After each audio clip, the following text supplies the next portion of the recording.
I don't call it an accident because in God's ways there are no accidents. He just used a crash in my life.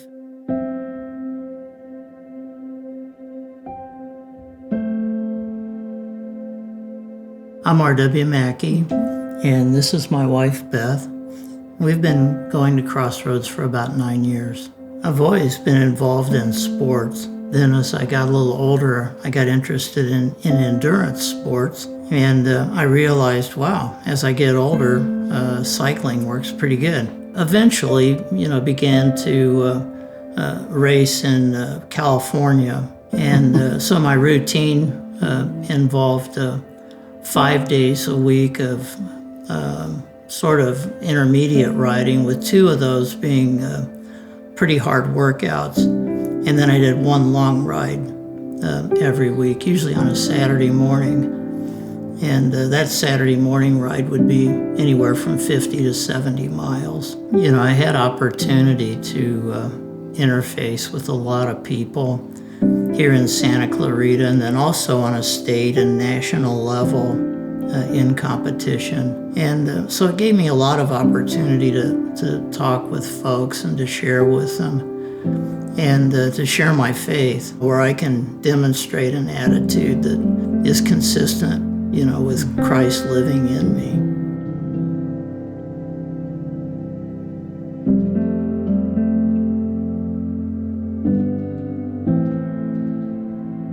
It was Saturday, May 27th. I got up, got ready for my ride as usual. I was on the cusp of the race season, so I was kind of getting in a last training ride to get ready for that. When the accident happened, no one could get hold of me for about a half hour or so because I wasn't near my phone. And finally, when I noticed it, there were text messages and voicemails. So I got ready and went over to the hospital. On the way over, I'm thinking, do I believe in the sovereignty of God? Do I believe that the God of the universe is in control of my life and my husband's? And I thought, yes, I do, and yes, I'm going to.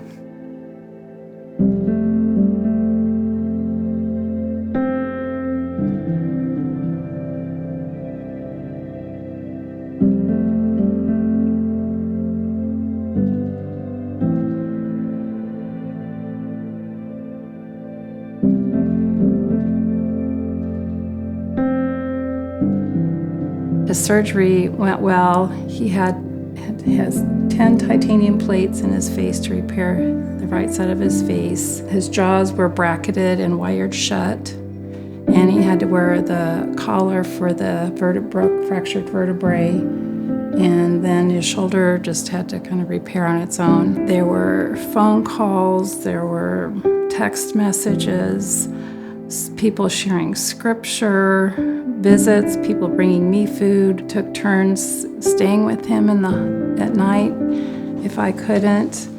Our son did, our pastor did, volunteered one night. They even set up a volunteer of men at the church that would be willing to stay with him if he needed that. I just felt like we had really, really good care that whole time. Early on, as I began to get lucid, almost immediately, the scripture came to mind that my times are in your hands. God, in his sovereignty, orchestrated that event, both, in the things that did and didn't happen. But one thing that kept coming to mind was, even if he slays me, still I'll trust him. If I don't make it, I'll trust him. If I make it, but my life has been altered in such a way that, it's just very different than it was before. Maybe in a way that me or others might think, well, this life's not as good as it used to be. I still choose to trust him. And there were times when I cried out to God. I wanted him to come and hold my hand, as it were. and help me through this. But it was a test, and that test was, like a test that Job went through. And Job said, well, when he has tried me, when he's tested me, that'll be a refining process in my life. And I hope that at the end of that process that I come forth as gold. And that was my heart's desire, is I want to be golden at the end of it. I want there to be something there that's been refined, that finds itself more useful, for whatever God has for me, and helps me fit in better in His presence, in eternity as well. And we might not always appreciate or enjoy this side of heaven, the role that we play in that grand scheme of things, but it's good.